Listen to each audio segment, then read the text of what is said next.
Boa tarde a todos. Bem-vindos aqui a esse último painel das comemorações dos 60 anos da EPGE. É um prazer enorme, eu acho que é bastante representativo o fato de que nesses últimos dois painéis nós tenhamos a presença de 6 doutores da escola.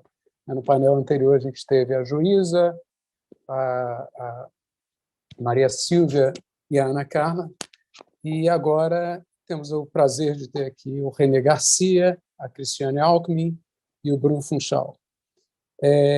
Eu vou falar um pouco de cada uma, brevemente, obviamente, para não usar muito do tempo deles. O René é doutor pela escola, como eu disse.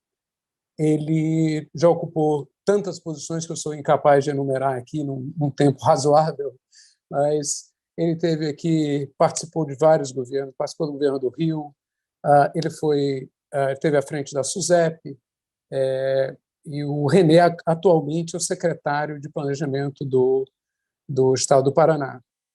O René, eu tive o prazer de conhecer o René aqui na própria fundação, a gente trabalhando tentando apoiar a Eletrobras em alguns trabalhos aí, e o René agora está fazendo um trabalho muito bonito para modernizar o sistema administrativo da Secretaria de Fazenda do Paraná. A Cris eu conheci aqui na escola, apesar de ser muito mais jovem que eu, a Cris foi minha contemporânea, e ela, a gente, foram muitas horas de discussão nos corredores da Fundação e do INPA, né, que que era o lugar mais tranquilo para a gente estudar, era sempre o INPA. Então, e a Cris foi formada também, fez o doutorado aqui na escola, e daqui ela pouco depois saiu, foi para fora do Brasil, ficou um tempo na Guatemala, Porto Rico, certo? E depois a gente se reencontrou quando ela voltou, acho que, se eu não me engano, estava no Grupo Libra, e desde então ela foi conselheira do CAD, ocupou mais outras posições. A Cris, além disso, a gente fazia todas essas coisas, ela arranjou tempo para escrever um manual de preparatório para a ANPEC na área de matemática e um livro de macro, junto com o Fábio Jambiage. Então, está sempre muito ativa. Atualmente, secretária de Fazenda do Estado de Goiás, e vai aqui dividir a experiência com a gente. Já o Bruno, muito mais jovem que eu, foi aluno nosso aqui, já era professor quando o Bruno foi aluno da fundação, da EPGE, e ele trabalhou com a Luísa em um assunto super quente na época, que era a mudança, quer dizer, a lei de falências. E é um assunto de primeira ordem de importância. Houve uma modernização enorme no país, graças a esses avanços.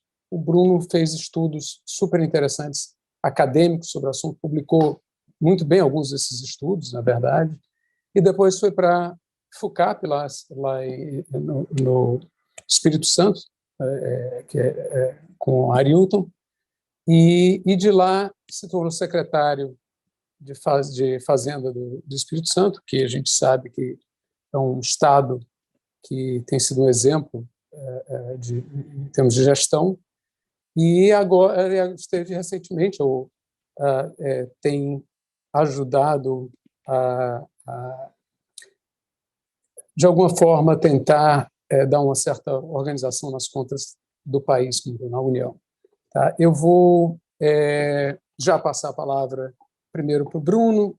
O Bruno vai falar aí por uns 10 a 15 minutos, depois o René, depois a Cris. Mas, antes disso, eu preciso ler um disclaimer. Opa, deixa eu ver se eu encontrar aqui. Só um minutinho. Que a gente está lendo para todo mundo, que é o seguinte. as manifestações expressas por integrantes dos quadros da Fundação Getúlio Vargas, por convidados que participam dos eventos e transmissões online, representam exclusivamente as opiniões dos seus autores e não necessariamente a posição institucional da FGV. Reiteramos também que todos aqui presentes concordaram em participar desse evento de forma espontânea, que com isso autorizam o uso de sua imagem para essa transmissão que ficará disponível posteriormente nos canais oficiais da FGV. Tá? É isso, é um prazer ter esses colegas aqui conosco e, sem enrolar mais, deixa eu passar a palavra para o Bruno, depois para o René e para a Cris. Obrigado. Bom, primeiro eu queria agradecer o convite, né, da EPGE, parabenizar pelos 60 anos. Foi uma satisfação grande ter passado praticamente 5 anos aí da minha vida na escola e rever os amigos, né, os professores, o Carlos, o Humberto e o Lucas, aí na época foi meu contemporâneo, era aluno, né? Hoje é professor, então é um prazer revê-los. Também está com a Cris e o Renê, né? A gente se encontra com frequência grande nas reuniões do Confaz, tivemos uma essa semana, né? Em geral, reuniões bem interessantes. E obrigado pelo convite. Eu vou falar um pouco, vou usar dos meus 10 a 15 minutos para apresentar uns slides, eu vou compartilhar minha tela. Basicamente, né, dar um panorama dos principais desafios fiscais, e aí olhando o setor público, né, consolidado, falar um pouco do desafio em termos de trajetórias fiscais do governo federal e falar um pouquinho, aí eu vou levantar a bola para a Cris e para o René falarem da situação dos estados, e acho que depois é interessante a gente debater a parte, né, federativa. Deixa eu só compartilhar aqui, espero que vocês estejam vendo agora. Vocês veem a minha tela? Beleza. Então, vamos lá. Esse gráfico aqui é um gráfico emblemático que mostra como é que está, né, uma variável de fluxo importante, né, para a situação fiscal do Brasil, que é o resultado primário, né? O resultado primário do governo central.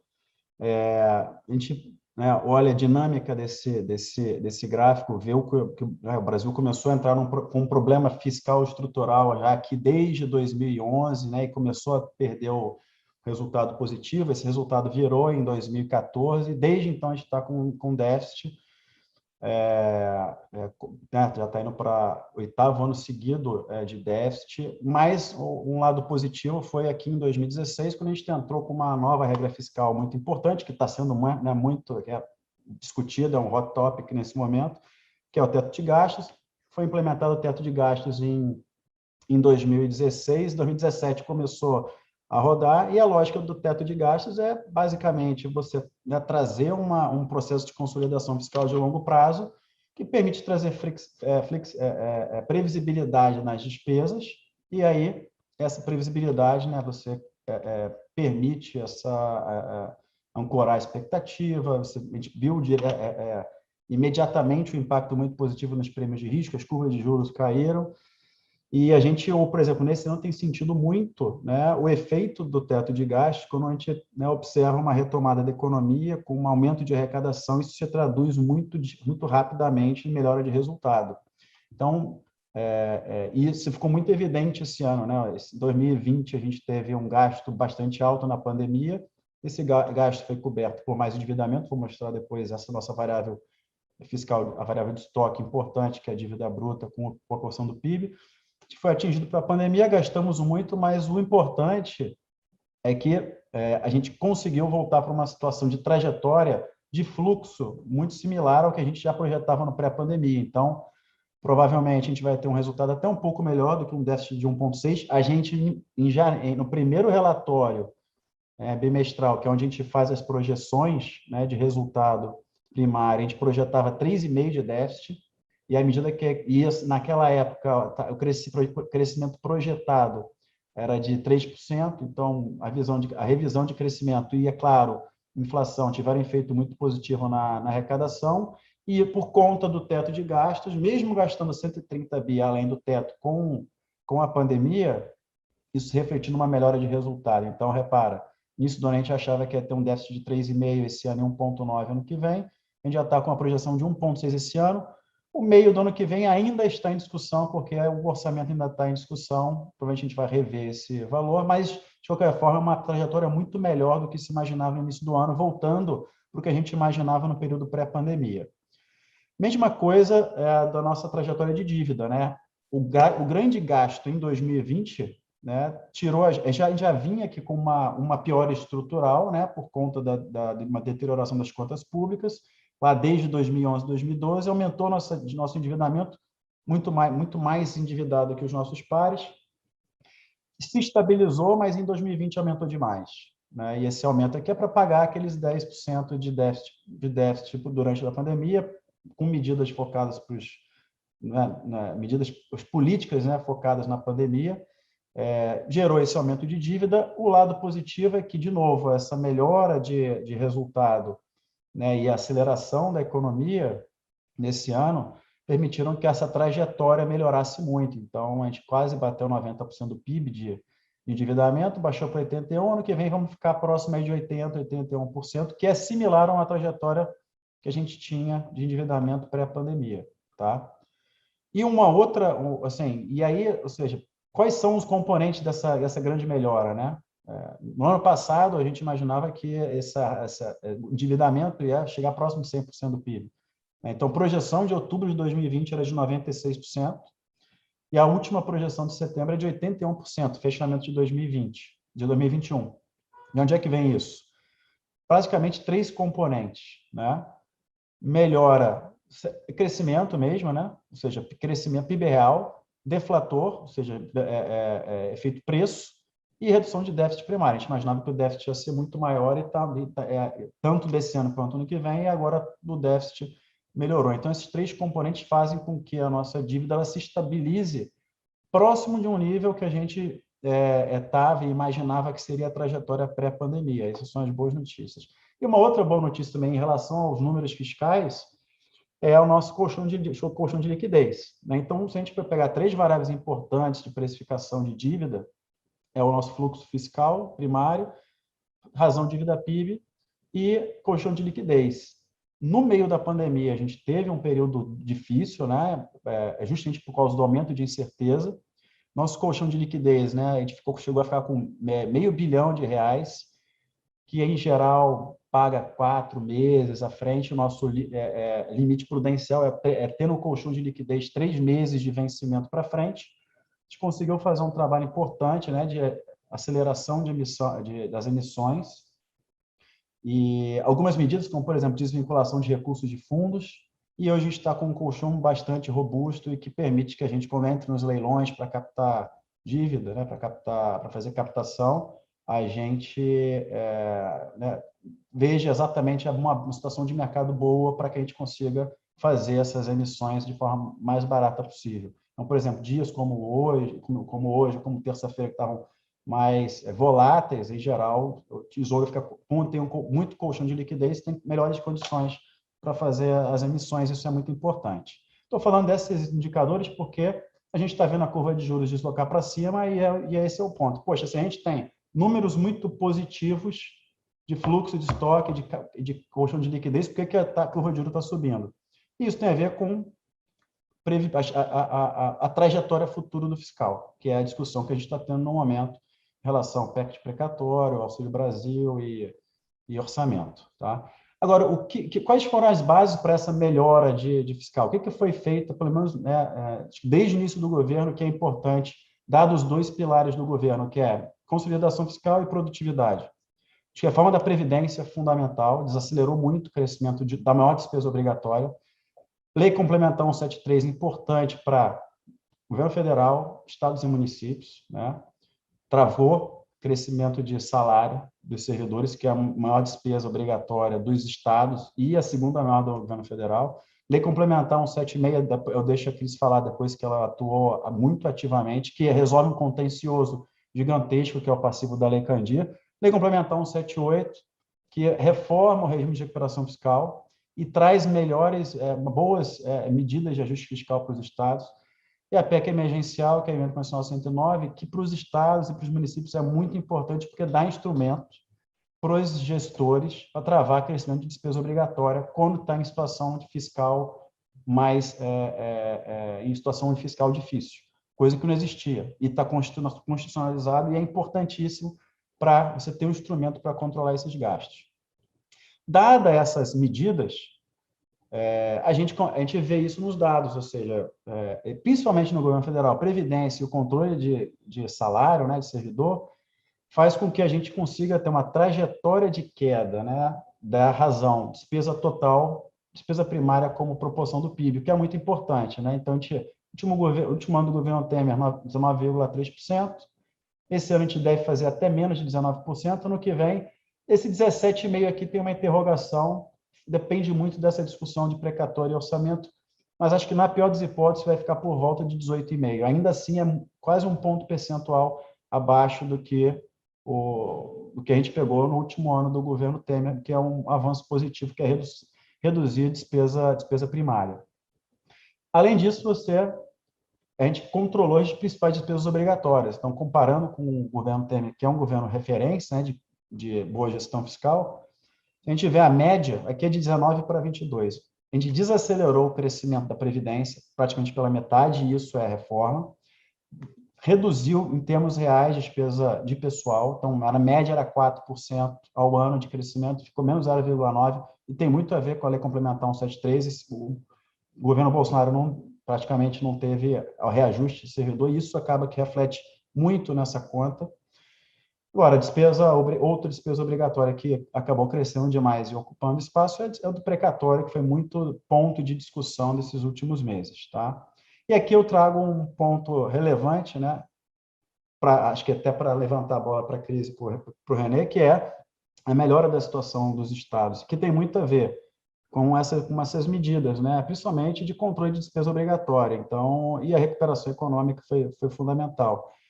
Esse resultado acumulado das despesas do resultado primário dos governos regionais, né? Acumulado 56 bilhões, né? Se a gente ver o resultado até julho, o resultado primário, e caixa dos estados. Acho que são dois indicadores importantes que mostram que os estados também estão caminhando, estão melhorando a sua situação fiscal.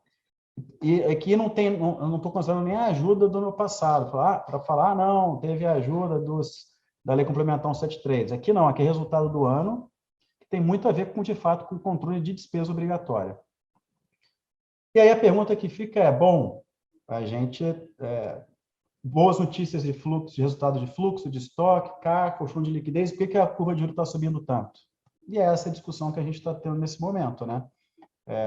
Acho que esse gráfico ele retrata muito bem que é a evolução da curva de juros antes do teto de gasto, né? 14% Selic, ponta longa 12%. Depois do teto, essa curva baixou muito, e esse é um dos pontos fundamentais para o processo de consolidação fiscal, para as regras, a relevância das regras fiscais, trazer previsibilidade para baixar o custo das empresas, né? Para investir.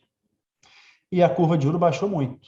E agora a gente está observando a curva muito inclinada e subindo. E eu acho que o dever é arrumar esse debate e endereçar o mais rápido possível uma solução para que traga de novo previsibilidade em relação à trajetória de despesa. Acho que resolvendo isso, a tendência é que essa curva volte a se reduzir, e eu imagino que ultrapassando a discussão do precatório e do orçamento, que provavelmente vai ser lá pelo dia 20 de novembro, com a entrega da mensagem modificativa, que é um novo orçamento, imagino que a gente que essa incerteza se dissipe e a gente tenha uma melhora aí na percepção de risco e nos juros. É isso, minha fala inicial é essa, depois a gente discute.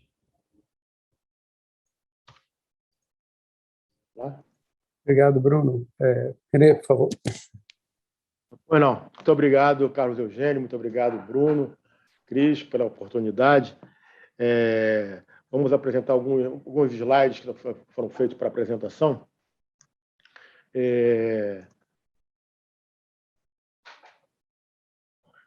Ali em cima, lá em cima.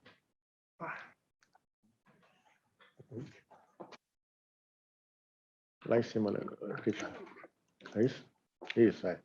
Primeiro item está relacionado com a questão da década de 90, quando os estados, a partir da LRF, de alguma forma passaram por algum tipo de ajuste. Saíram de déficits expressivos para uma trajetória de superávit. mudando o comportamento bastante associado à questão da LRF e das medidas que foram tomadas para, de alguma forma, tentar melhorar a situação de caixa. Esse gráfico agora ele mostra bem como é que os estados saíram da crise financeira de 2008, melhorando também o seu desempenho e fruto principalmente de esforço de contenção de despesas mais modestos. Aqui é uma tentativa de mostrar que a dívida líquida dos estados e municípios, a proporção do PIB, vem caindo depois de uma certa farra, que foi no finalzinho do ano 2000, ano 2001, e a tentativa de alguma forma, de estimular o crescimento das despesas do Estado através de endividamento.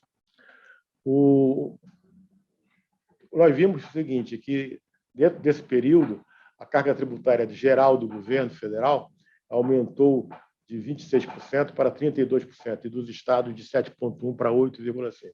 Então, uma parte da recuperação se deu através de aumento de impostos. Como vamos ver, isso aí mostra claramente que é o seguinte, quando a gente compara a trajetória dos impostos no Brasil com o CDE América Latina, o Brasil tem patamares de impostos extremamente elevados, que mostra que possivelmente vai ser muito difícil algum aumento de imposto ainda nesses próximos anos.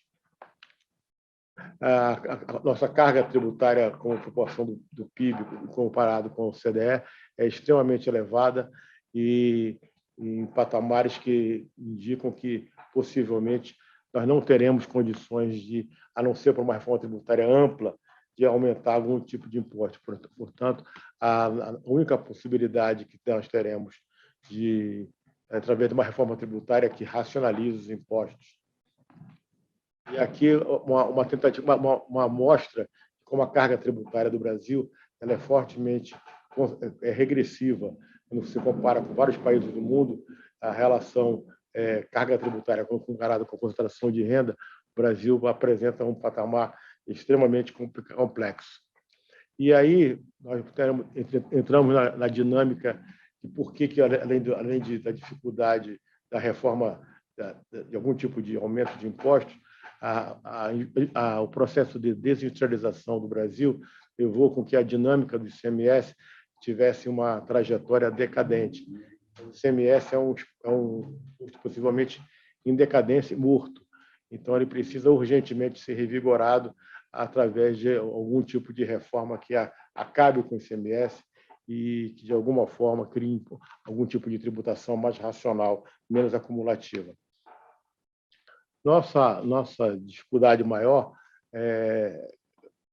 quando a gente analisa o crescimento da receita, a proporção das despesas da receita de capital, nós vamos ver que os estados apresentaram aumento de receita nesse período, mas as despesas de capital, como proporção de gastos totais, ela está caindo. Então, uma grande parte do aumento de receita foi consumido através de despesas com pessoal e outras despesas correntes.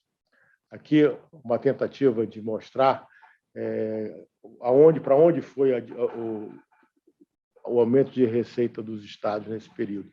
Então, a gente compara os gastos com inativos, os gastos com pessoal, a mediana dos gastos com ativos de 35,6% de aumento real no período, de 2011 até 2020, quanto uma arrecadação de ICMS que cresceu apenas 4,4%.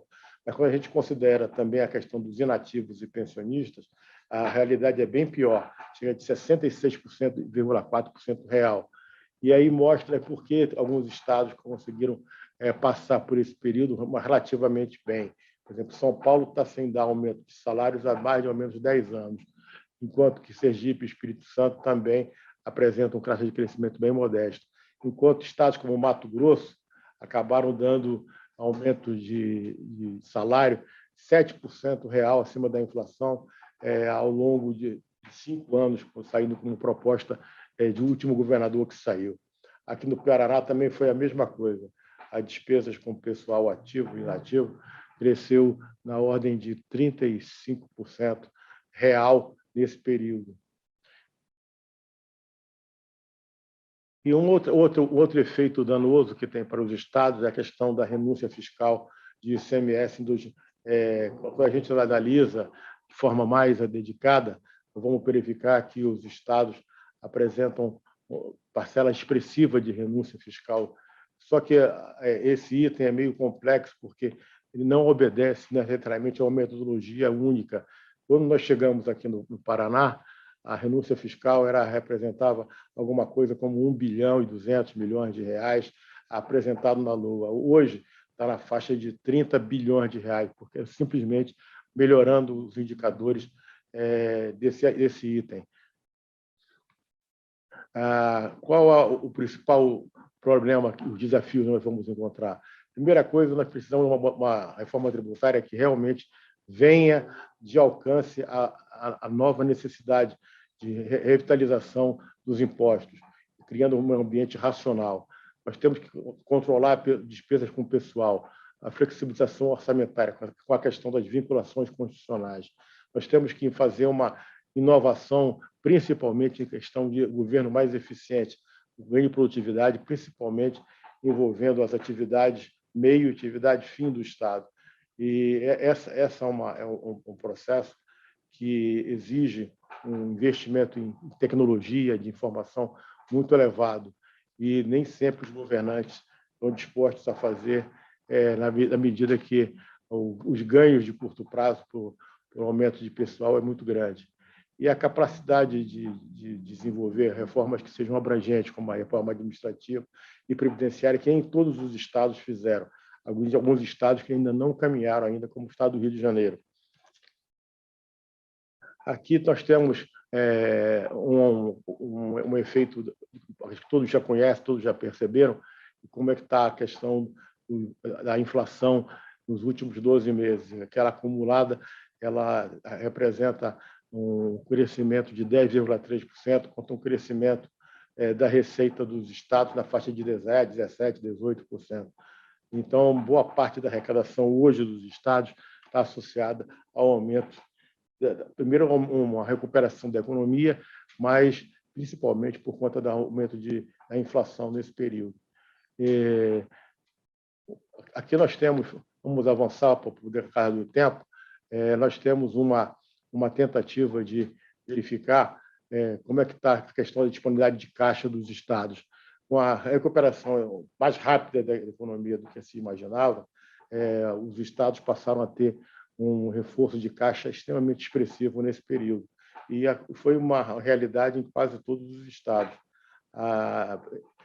Só que essa recuperação acabou impactando sobre a questão da avaliação da CAPAG desses mesmos estados, que alguns melhoraram consideravelmente.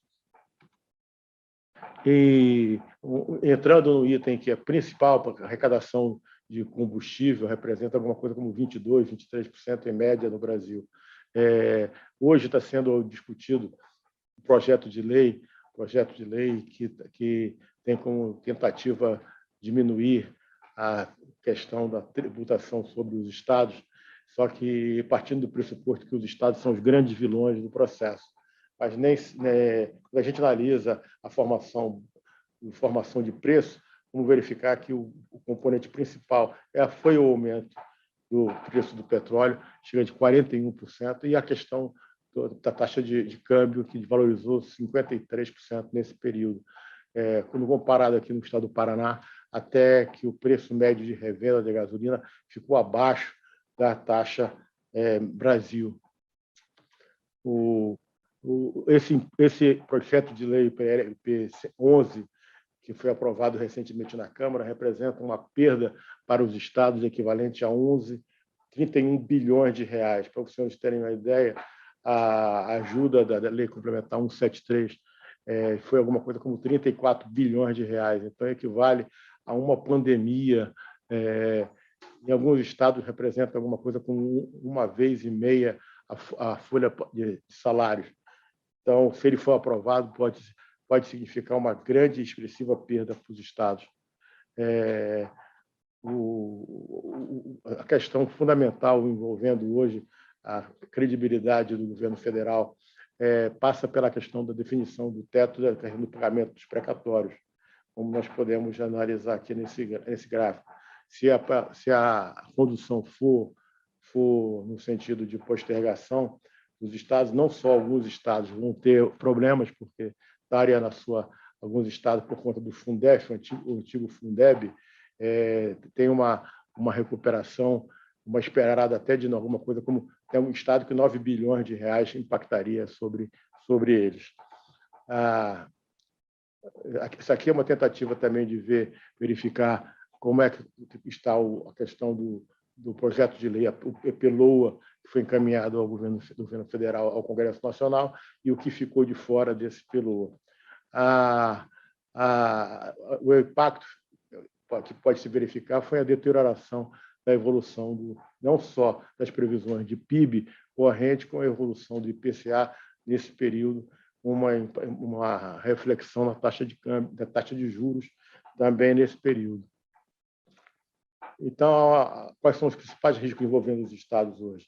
A aprovação do PLP 1120, que altera a questão da incidência sobre combustíveis, uma reforma tributária cujo projeto está aprovado na Câmara Federal, que representa uma perda de 13 bilhões de reais aos corpos estaduais, a questão do diferencial de alíquota de DIFAL, que está em processo dentro do Congresso Nacional, para tentar, de alguma forma, viabilizar as condições financeiras e restritivas por conta da inflação, que está diminuindo o consumo das famílias, e, consequentemente, o ano de 2022 vai ter uma perda de arrecadação comparada com 2021.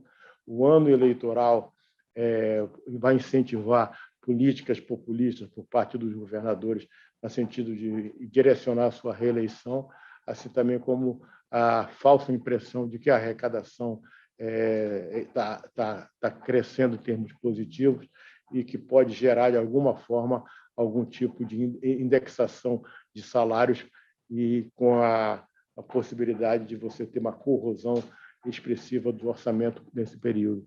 A pressão por reajustes o principal problema que eu vejo hoje dentro da situação dos estados. Vai ter alguma necessidade de recomposição, e com ela você vai ter boa parte daquilo que foi acumulado no período sendo perdido por conta dos aumentos de salários.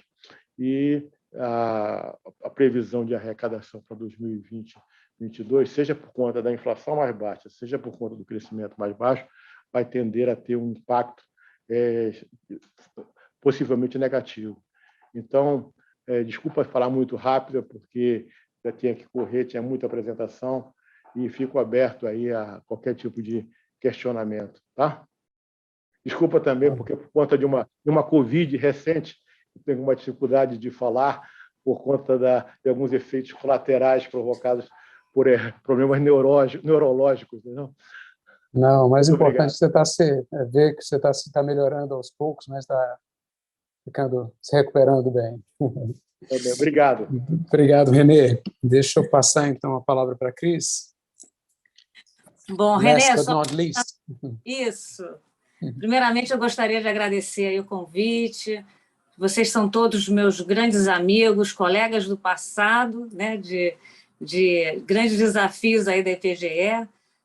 E amigos atuais, todos que estão aqui são meus grandes amigos aqui. Renê, sua exposição foi excelente, você pontuou vários problemas que a gente pode debater aí nos próximos 40 minutos aí, e sendo a última, eu não pretendo, já sabia um pouco que o Renê ia abordar esses pontos mais conjunturais, né? O que os estados nesse momento estão passando, e o Bruno também fazendo esse diagnóstico aqui conjuntural no fundo, que houve uma melhora, né, nessas contas, mas olhando de um prisma mais amplo, o que eu vejo é o seguinte: eu sempre acho que a gente colhe hoje o que a gente plantou no passado, e eu sempre observo que os avanços eles acabam sendo lentos e incrementais, mas os retrocessos, em geral, eles vão mais rápidos, né?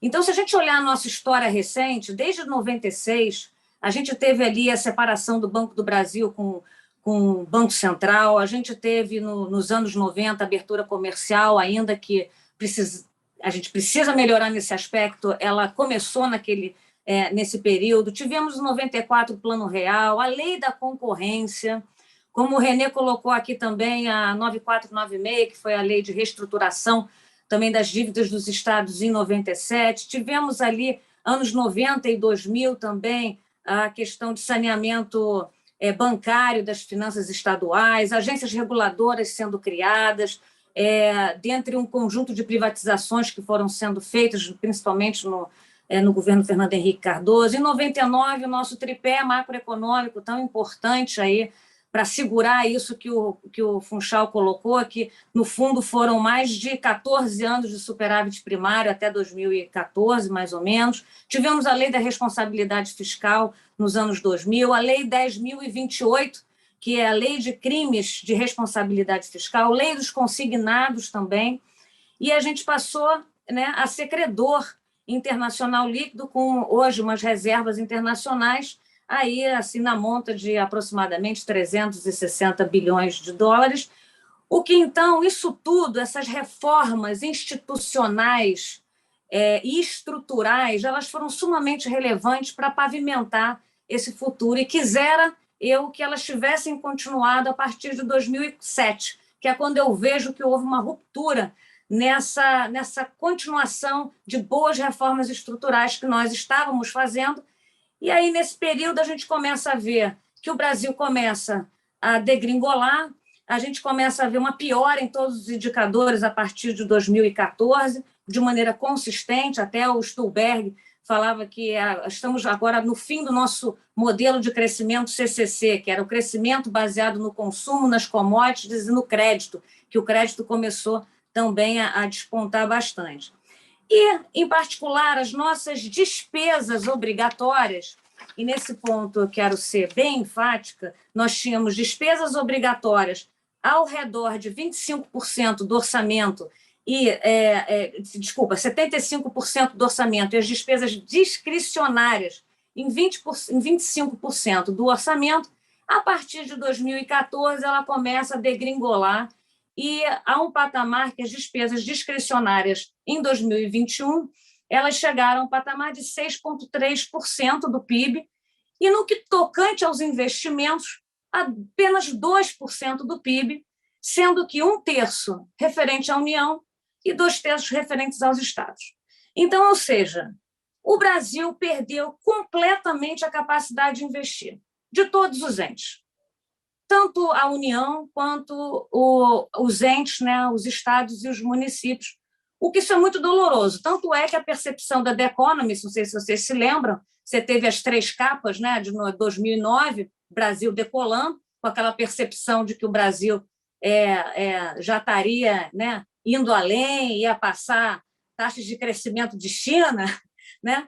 Depois, em 2013, está o Brasil desgovernado, o Cristo Redentor desgovernado, e em 2016 a percepção de que a gente está traindo a si mesmo. Então, isso tudo acaba sendo demonstrado pela, né, se a gente observar as nossas variáveis macroeconômicas, e os nossos colegas, né, Samuel Pessoa, Fernando Veloso, Dico, fazem estudos sobre isso. Produtividade está no pé há muito tempo e ela não cresce.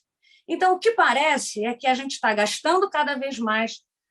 O René acabou de botar ali que a nossa tributação é elevadíssima, né? 33%, 35% do PIB.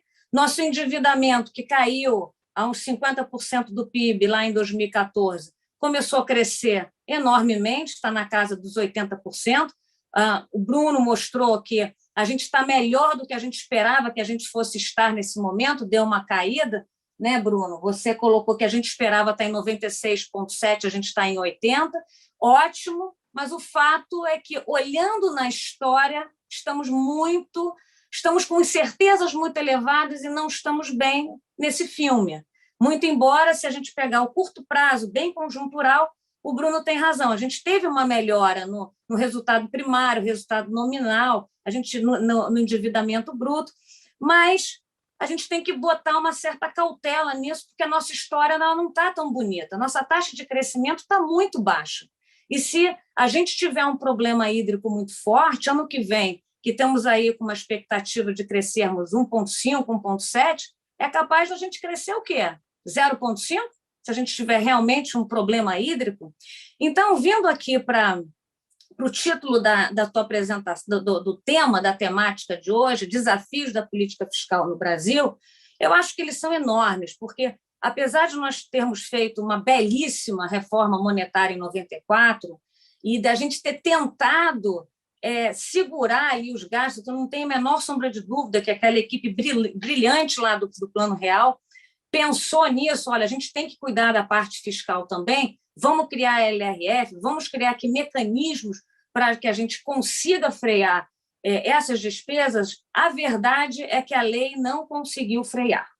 E nós temos problemas, sim. Tivemos uma mudança importante agora com o 178, como a lei complementar 178, que o Bruno acabou de colocar, mas ainda assim, Bruno, eu acho que desafios ainda estão ali. Eu acho, por exemplo, que o percentual, o teto de gastos do grupo 1, que é o grupo de pessoal, ele para mim, é muito elevado, né? Eu acho que se a gente diminuísse isso no longo prazo, desse um valor menor no longo prazo, todo mundo se ajustaria no longo prazo, mas o problema é que a capacidade de investimento dos estados e municípios, ela pode ter melhorado agora no ano passado, nesse ano, porque a gente teve uma inflação alta e, de fato, como meus dois colegas mostraram, tanto o Bruno quanto o René aqui, mostraram que todos os entes estão com mais caixa, né? Estão com mais dinheiro no caixa.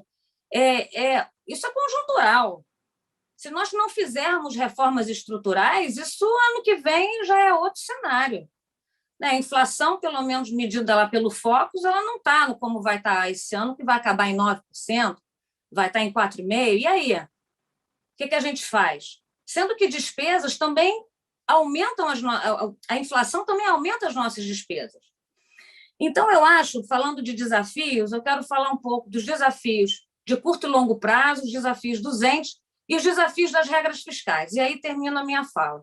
Então, eu acho que assim, o desafio do Brasil para aumentar a produtividade, eu não tenho a menor sombra de dúvida, estão nas reformas estruturais. Tanto é que Goiás, depois a gente pode falar um pouco sobre o case Goiás, ele era, e o Bruno pode certificar, eu era o quarto pior estado em situação fiscal do Brasil, perdendo para Rio de Janeiro, Minas Gerais e Rio Grande do Sul. Eu era um capaz de ser praticamente D. E, em 2019, a gente fez reformas estruturais importantíssimas, porque eu queria entrar no RRF, eu queria fazer essas reformas, e eu tinha que fazer essas reformas se eu fosse entrar no RRF.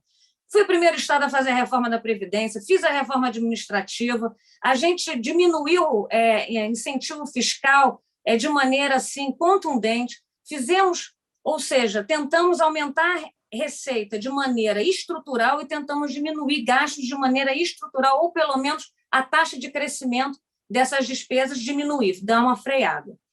Só que isso não é suficiente para um ente, que aí eu vou entrar um pouco na diferença de União para estados, né? Os estados, eles são muito mais enrijecidos, né? A União, ela pode emitir dívida, pode emitir moeda, ela pode, de alguma maneira, se financiar. Um estado que é a CAPAG C e D, ou seja, que tem o risco, né? A CAPAG, para quem não sabe, é o indicador de risco de um estado. Quando você é a CAPAG A e B, você pode tomar crédito. Quando você é a CAPAG C e D, você não toma crédito, ninguém quer te emprestar.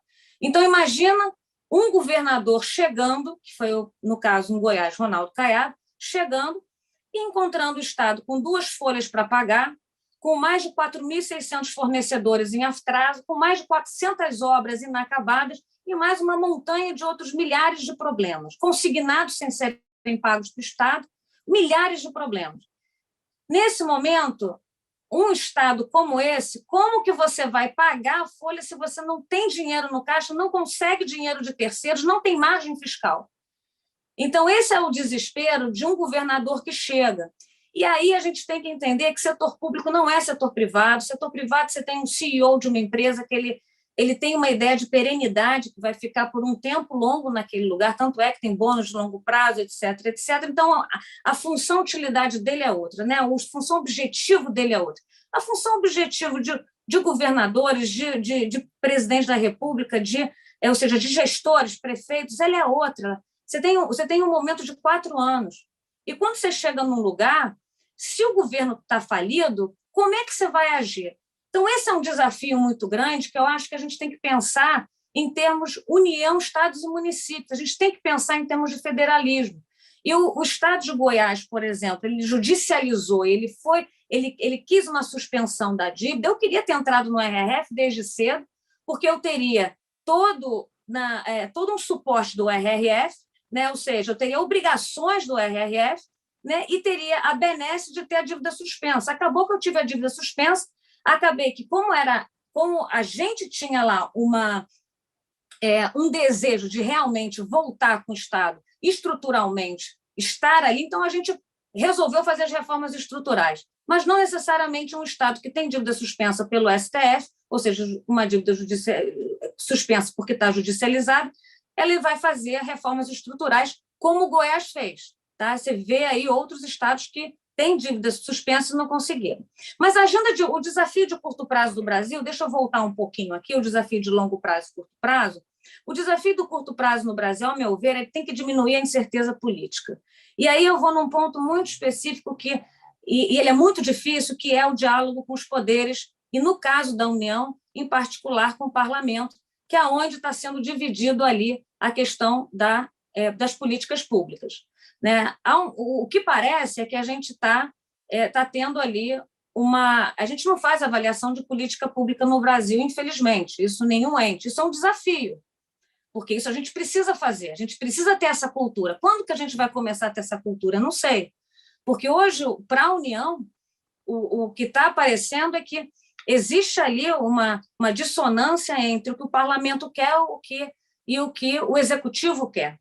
Então, isso é muito complicado. Por exemplo, um trabalho do IFE, ele mostra que a gente poderia ficar dentro do teto, pagar os 89 bi de precatório, que essa é a grande discussão que está tendo, né? Ampliar o Bolsa Família de 190 para R$250 e aumentar o número de famílias de 14,7 milhões para 16,3 milhões, né?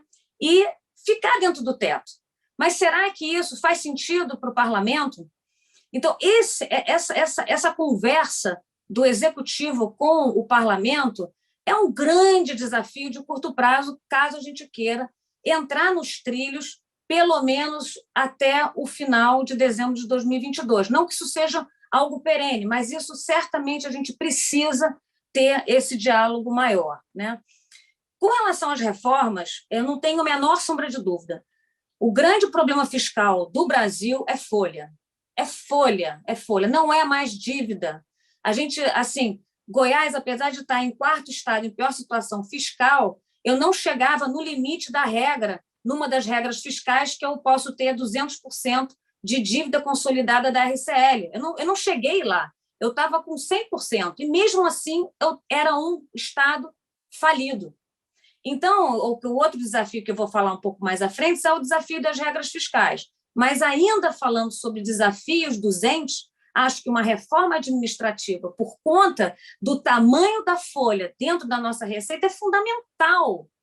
Então, se a gente não faz uma reforma administrativa, de fato, que mexa no status quo de hoje, dificilmente a gente vai aumentar a produtividade do setor público. Não tem como. É muita pressão e muito complicado. O Bruno colocou que a 173 freou, isso a gente pode debater, Bruno, depois dos 40 minutos, freou ali o nosso gasto com o pessoal durante 2 anos. Aliás, podia daqui a pouco encerrar, porque a gente já está com... A gente vai ficar no final só com 20 minutos para a discussão. Tá bom. Mas, tudo bem. Então, só para finalizar aqui, só para finalizar o desafio das regras fiscais, e depois a gente conversa isso com o Bruno, os desafios das regras fiscais, nós temos no Brasil... isso segundo o FMI, uma segmentação, uma classificação do FMI, ele classifica que em 4 tipos de regras fiscais, e nós temos 7 regras fiscais. de todas as regras fiscais que temos, da Golden Rule, do método de superávit primário, nominal, dívida consolidada, regra de serviço da dívida, as que eu acho que funcionam, regra de teto de gastos e regra de teto de pessoal, né? Gastos com pessoal. São as duas regras que, de fato, elas são boas. E aí eu acho que um debate que eu acho que a gente pode ter, Bruno, é qual é o objetivo da regra? É transparência para as escolhas do gestor? Legal. Então, a regra precisa conter apenas despesas não obrigatórias, despesas discricionárias, que são aquelas despesas que o gestor pode escolher. Então, algumas revisões de regras fiscais eu acho que mereceriam serem feitas para que a gente pudesse aí melhorar os investimentos públicos do Brasil e o crescimento e etc. Então, fico por aqui, desculpa que eu avancei um pouco no horário, mas a gente tem aí alguns pontos para um debate. Queria só colocar aqui alguns highlights aqui interessantes para a gente debater. Não, ótima apresentação, Cris, eu gostei. Deixa eu usar aqui um pouquinho, começar aqui a usar minha prerrogativa aqui de moderador, e vocês todos falaram da situação fiscal, digamos, do retrato fiscal do Brasil e dos estados, e eu, de fato, quando a gente olha para, digamos, você passa por uma pandemia, quer dizer, eu estudo teoria de tributação, como distribuir tributo no tempo, e o que se fez em termos de gastar e se endividar foi de livro-texto. É a coisa ótima a fazer. Você está na pandemia, você tem que se endividar mesmo, é hora de fazer isso. E o Brasil fez isso, na minha visão, de uma maneira, provavelmente foi um dos países que fizeram isso da melhor maneira possível. E ainda assim, a percepção lá fora, ou pelo menos o que o câmbio mostra, eu não sei, é que as pessoas não confiam no país. E aí eu vou voltar aqui a várias coisas que vocês falaram, e que eu acho que eu queria ouvir de vocês. Uma é que a questão de quais são essas regras, ou quais são as amarras que impedem, algumas eu acho que são puramente políticas, por exemplo, falaram da pressão dos servidores para reajuste, acho que o Renê chamou a atenção, a Cris também, implícito aí em toda a discussão está falando isso. E, digamos, quais são essas restrições de longo prazo que fazem com que um país que enfrenta a pandemia que foi, de forma, na minha opinião, pelo menos olhando para, sei lá, uma cross-section aí de países, de uma maneira bastante, digamos, competente, por que esse país ainda tem essa percepção de não sustentabilidade, de sei lá, dificuldade de longo prazo? Então, eu vou começar com o Bruno, e aí vou na ordem que foi das apresentações. E aí... Carlos, assim, acho que você colocou bem, acho que teve um gasto importante, um gasto que a gente, no ano passado, nosso déficit foi 10% do PIB, desse 10% do PIB, basicamente 8%, quase 8% foi de despesa mesmo. E acho que o grande ponto e qual é o grande risco do Brasil? A gente fazer a virada de chave. É um gasto que tem que ser um choque temporário, claro, para a pandemia. Tá? E do ano passado para esse ano, acho que um grande desafio, que eu acho que foi super bem sucedido, foi justamente ter feito essa virada de chave. Ano passado acabou o auxílio emergencial, voltou quando a gente voltou a PEC emergencial, porque também estava a segunda onda da pandemia, e aí tinha que voltar de novo ao auxílio emergencial. Mas é basicamente o seguinte: a gente tem um choque idiosincrático, você tem uma política fiscal forte para poder conter, e essa política tem que ser temporária, e acabar a política quando tenha o fim desse choque. O momento agora, quando a gente está discutindo, né, estende auxílio, não estende auxílio, é justamente o risco de uma coisa que é para ser temporária virar permanente. E virando permanente, você pode comprometer a regra que hoje é mais importante, que é a regra do teto. E toda a discussão nesse momento é justamente em cima disso. Vai mudar o teto para algo que é temporário, que pode ter um risco de virar permanente? A proposta que está, por mais que tenha essa discussão do teto, muda de metodologia, PEC, do precatório e tal, para fazer o ajuste, para fazer uma ampliação de uma política pública, é justamente esse receio. Mas será que uma política que é temporária vai virar permanente? É uma despesa que a gente já está com uma despesa quase 95% obrigatória, né? Está quase batendo no gatilho para engatilhar, né? Será que vai ser uma despesa permanente? Para isso está mudando a regra. Então você fica com uma dúvida em relação à regra que é a mais importante, que é a regra do teto, que traz a previsibilidade da despesa, que pode ter um soluço, né, de despesa para cima, por uma despesa que era para ser temporária virar permanente. E aí, todo esse fluxo futuro de gasto, que era para ser de um ano, vira uma perpetuidade. E aí você tem essa interrogação. Ao invés de a gente gastar 30 bi em um ano, pode ser 30 bi todo ano para um presente disso. É isso que está sendo refletido. Só que a gente ainda está nessa interrogação. E outra coisa, até a forma de explicar como é que isso vai ser resolvido gera ainda mais incerteza. Pô, mas como é que é a solução? Entendeu? Até a forma da comunicação acaba gerando essa incerteza. Então, acho que todos esses componentes estão dentro do prêmio de risco da nossa curva de juros. Por isso que tem que fazer essa discussão, mostrar claramente como é que você está resolvendo e mostrar que é temporário.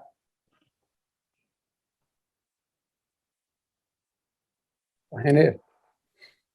Concordo inteiramente com o Bruno. A questão dos estados, ficou evidente isso, que esse aparente melhora nas contas públicas claramente está sendo percebido pelos governadores como sendo alguma coisa permanente, não uma coisa transitória.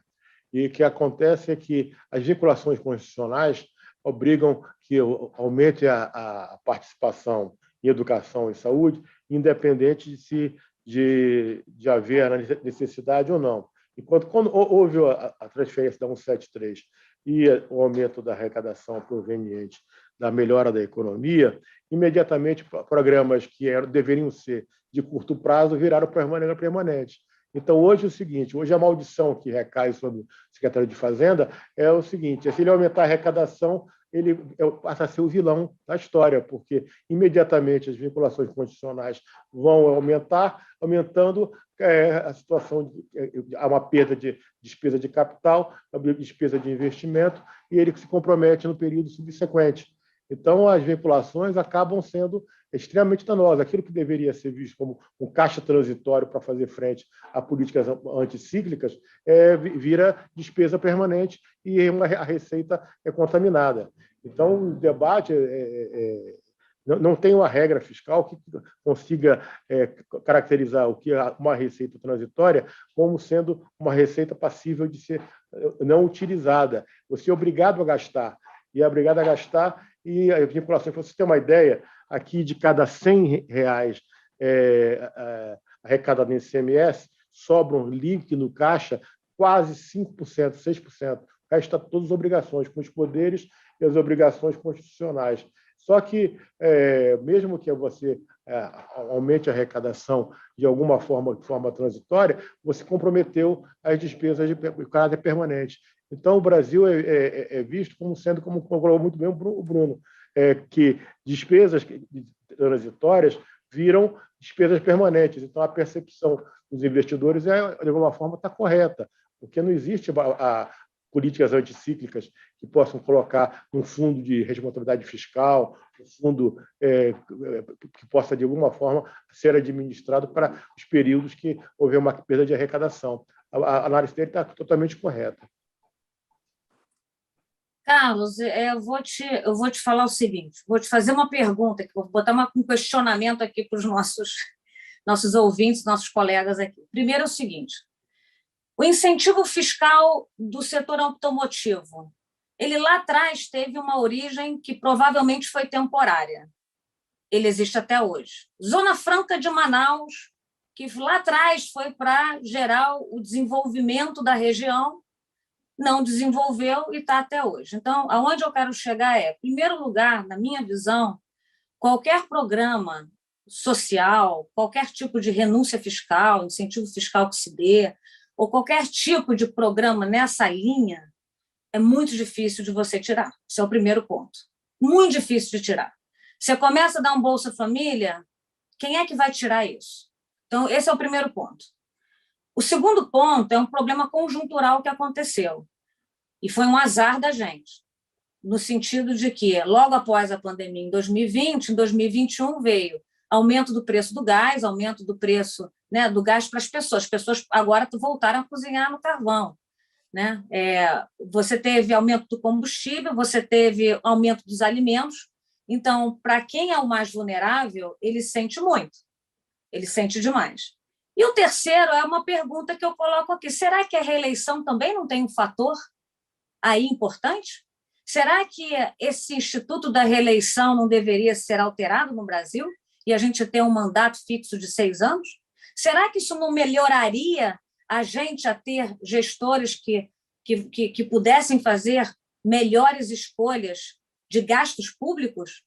Então, eu acho que tem coisas estruturais, como a reeleição, que a gente teria que mudar um marco normativo, né? Uma lei. Tem uma questão de que eu acho que é muito difícil você tirar. Deu ali, deu desoneração da folha. A gente conseguiu tirar e agora voltou, entendeu? O incentivo fiscal, que era para acabar em 2022, acabou de passar uma lei que vai passar para 2032. E os programas sociais, que nessa conjuntura de aumento de preços de alimentos, de gás e de combustível, é muito difícil você conseguir tirar, porque, de fato, você está tendo um aumento nesses vulneráveis que é muito, muito elevado. Você teve um aumento na taxa de desemprego que não necessariamente a gente vai conseguir empregar essas pessoas que foram desempregadas porque simplesmente o mundo está mudando, está se automatizando, inteligência artificial veio para ficar, né? A economia dos dados aí está aí, então a gente está em outra era, a era dos dados, a era da informação, a 4ª revolução industrial. Então, eu acho que nessa conjuntura toda, e nesse ambiente político muito complicado, meio complexo, acho muito difícil a gente conseguir levar esse debate numa racionalidade como a gente gostaria, nós economistas, né? E aí eu sempre digo, né, a política é que manda. Então, eu acho que a sabedoria do economista é tentar chegar no meio termo, em algo razoável, no nosso second best, sabe? Porque o first best é quase sempre impossível chegar. Eu estou aqui esperando para, quer dizer, Q&A aqui para ver se tem, e como não tem aparecido perguntas, as pessoas estão tímidas aparentemente, eu fico aproveitando aqui. Então, para aprender aqui com vocês, eu tive uma interação há pouco, conversando bastante com o Simão Jatene, que foi 3 vezes governador do Pará e tudo. E é curioso que um político ele demandava, de certa forma, essas vinculações. Tá? É curioso isso, porque, de alguma maneira, aparentemente, ele não confia que os gestores, em geral, sendo ele o próprio gestor, apliquem bem os dinheiros. E aí eu quero trazer essa história para a questão do Pacto Federativo. Tá? A gente, aqui no Brasil, tem digamos, essa visão de que é ótimo descentralizar, então a gente vai lá, entrega muitas funções e tudo, e depois tira dos governantes a autonomia para, de fato, agir. Seja porque a gente não pode, a gente não resiste à pressão disso, o que é possível na visão de vocês, do ponto de vista da distribuição de responsabilidades ou de poder decisório? Onde é que dá para flexibilizar na autonomia dos estados? Onde é que pode ampliar e onde é que deve restringir mais? Eu vi que a Cris quer que restrinja mais, por exemplo, a capacidade, digamos, o gasto com o pessoal, né? Mas sim, existem, e por outro lado, acho que nas conversas que a gente teve um pouco antes, quem sabe criar um único única vinculação, única vinculação para educação e saúde. Eu acho que seria eu queria que vocês me dessem, dessem a visão de vocês, o quanto que dá para aumentar a flexibilidade, quanto deve ser mais restrito na visão de vocês? Bruno, começa aí. Vamos fazer a rodinha. Tá. Eu acho assim, em termos de fato, a rigidez orçamentária é muito alta no Brasil, União, Estados e Municípios. Da União, claramente, o que mais traz rigidez é a indexação, Estados e Municípios são as vinculações. Foi isso que a gente tentou tratar no Pacto Federativo, na PEC Pacto Federativo. Não dá para dar cavalo de pau em transatlântico, então acho que tentar chegar a alguma coisa, um pouco mais de flexibilidade, não precisa nem ser muito mais, mas só alguma coisa a mais já seria bom. Eu acho que politicamente dá para caminhar. O que a Cris falou inicialmente de pegar os limites de vinculação de saúde e educação e juntar, se traz um grau de liberdade para poder gerir. Eu acho que é uma discussão que avançou muito, que antes você não tinha muita resistência, agora você, inclusive, passou no Senado, pelo menos para o passado, você conseguiu juntar os mínimos. A Cris pode falar mais, está mais por dentro disso que eu. E para a União discutir desindexação, que a gente levantou bola de desindexação, é muito difícil, porque a maior parte da indexação é salário mínimo, e como é que a gente vai discutir desindexar salário mínimo, tem ano com uma inflação de 10%, mas a gente vê avanços em alguns países que às vezes não precisa discutir uma desindexação total, mas alguma flexibilização, de 2 em 2 anos avalia, não sei, mas alguma coisa que caminhe nessa direção, é importante. Por exemplo, esse ano o nosso gasto total que o teto permite aumentar é 130 bilhões. Mais de 100 bilhões já foi atrás por despesa. 70% ela aumenta, faça chuva, faça sol, por conta de aumento de despesa obrigatória indexada. Então, o que você ganha de espaço por conta do aumento do teto, você já perdeu por conta da indexação. Então, você continua sem grau de liberdade.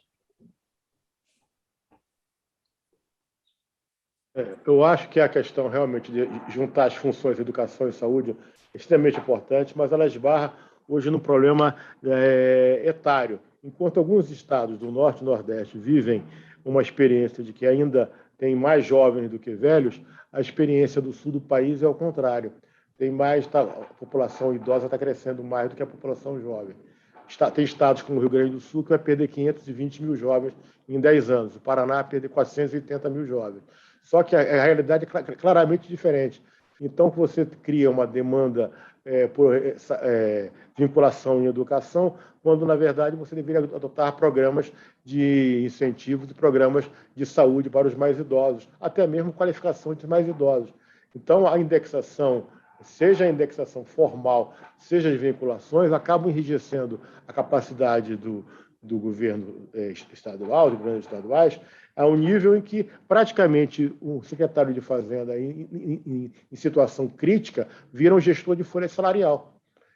As pressões por indexação são tão fortes e as vinculações constitucionais acabam transformando simplesmente ganhos de salários que deveriam ser temporários para servidores de educação e saúde em ganhos permanentes, e acabam trazendo a boa parte dos recursos das vinculações para aumento de gasto com pessoal. Aqui no Paraná, a educação representa 68% da despesa com pessoal. É extremamente expressivo quando a função saúde é 32% do orçamento. Então, as vinculações constitucionais e a indexação acabam criando uma situação ingovernável a médio prazo. Esse acho que é a percepção dos investidores, que eles olham e dizem o seguinte: olha, na verdade, qualquer tipo de ajuste fiscal ele não será compatível a longo prazo. Por quê? Porque você vai ter, necessariamente, que vai ter que ter gastos que seriam transitórios e gastos permanentes. E aí acaba comprometendo. Assim, eu concordo com os meus colegas com relação às vinculações, mas vou dizer que nos estados, a gente, aqui pelo menos no estado de Goiás, a gente tem como melhorar, tá? Então, fora essas vinculações constitucionais de saúde e educação, que eu acho que se juntassem ia dar flexibilidade, como o Renê falou, tem estados de diferentes maturidades ou de diferentes formas, então cada um poderia utilizar o grau que quisesse de educação e saúde, desde que tivesse nessa vinculação conjunta. Mas no caso dos estados, por exemplo, uma coisa que eu notei, e no estado de Goiás, mas eu sei que outros estados têm, é o número de fundos que tem que acabam com o teu orçamento. Então, cada secretaria, cada área resolve pegar um pedacinho do teu orçamento e dizer, não, esse aqui é meu, isso aqui é meu, isso aqui é meu. Então, no estado de Goiás, de mais de 40 fundos, hoje nós temos 18. E eu tenho 18 porque eles são constitucionais, porque eu preciso tê-los, porque senão não consigo transferência federal. Mas chegou no final do ano, se eu tiver superávit, ele retorna para o Tesouro. Então, eu fiz isso com todos os fundos, menos o Fundo da Pobreza, que, aliás, eu posso fazer isso, mas eu não faço, de retornar ao Tesouro. O resto, todos os fundos, eu faço isso. Então, essa é uma questão importante no caso dos estados. Eu acho que a União também, né? Mas no caso dos estados, eu acho que é fundamental você conseguir fazer isso.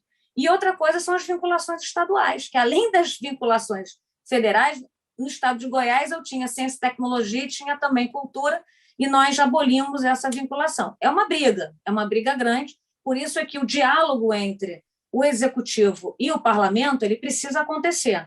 Então, foi muito diálogo, é muita conversa, é muita argumentação, mas, no fundo, valeu a pena, porque a gente conseguiu desamarrar. Então, hoje eu tenho um orçamento muito mais flexível, e ao ponto de, quando eu peguei o estado de Goiás, eu tinha uma LOA de 2019 com um déficit de 6 bilhões de reais, depois passei a 4,5, depois passei a 3,5, e a PILOA de 2022 eu estou entregando com orçamento equilibrado, déficit igual a zero. E isso tudo foi uma luta aí ao longo de 3 anos consecutivos. Obrigado, Cris. Obrigado. A gente está encerrando o tempo. Deixa eu só pegar aqui. Eu peguei uma pergunta do Lucas Tolotti aqui para o Bruno. Essencialmente, o que ele quer saber é o seguinte: se existe, com toda essa incerteza que você apontou, será que existe algum espaço para corte de gastos na máquina pública, ou se para fazer isso, você realmente precisa de uma reforma administrativa e fiscal grande, ou se há forma de fazer uns ajustes menores? Olha, eu acho assim, corte nominal é sempre muito, muito difícil. Você vê até o próprio regime de recuperação fiscal do Rio de Janeiro, né, que já entrou há um tempo. É difícil você baixar nominalmente.